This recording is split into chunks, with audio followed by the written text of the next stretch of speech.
Le primitivisme, c'est souvent quelque chose qui passe en dessous, qui est presque invisible. C'est un petit phénomène qu'on a beaucoup de mal à lire.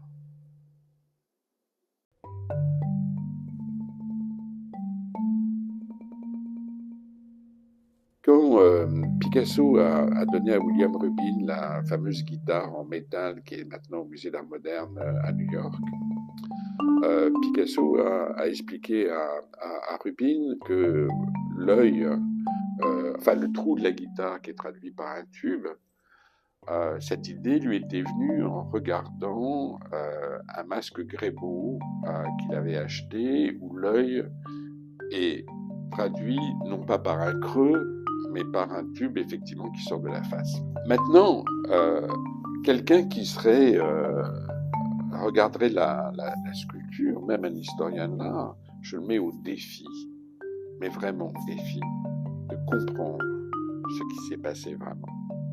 Et de dire face à la sculpture, mais ça vient d'un masque Grébeau.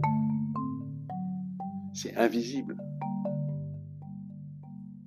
Si Picasso ne l'avait pas expliqué à Bill Rubin, ce qui a été d'ailleurs probablement le départ de l'idée d'exposition du primitivisme, si Picasso ne l'avait pas, de l'idée qu'il a probablement compris ce jour-là l'importance de ces questions-là pour la peinture et pour la sculpture du XXe siècle, pour comprendre ce qui s'était passé. Si Picasso ne l'avait pas expliqué à Bill Rubin, je pense qu'il ne se serait jamais aperçu.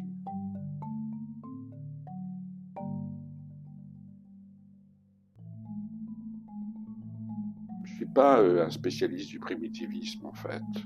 Je suis un spécialiste de l'Océanie qui s'est intéressé au primitivisme parce que quand on s'intéresse à l'art d'Afrique ou d'Océanie d'ailleurs, hein, à un moment donné, on croise sur son chemin les artistes et quand on s'intéresse aussi et surtout à l'histoire des collections, on croise sur son chemin des artistes qui, eux, ont collecté, se sont intéressés aux objets, pas forcément été influencés par eux d'ailleurs.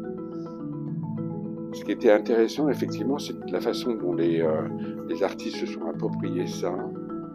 Et c'est vrai qu'au fond, ça a eu une importance non seulement pour les artistes, mais aussi pour notre histoire à nous, notre rapport à ces objets qui d'un coup passent d'objet ethnographique à objet d'art, et donc change de musée, en fait, change de lieu d'exposition et de façon dont on les expose, et donc de façon dont on les voit.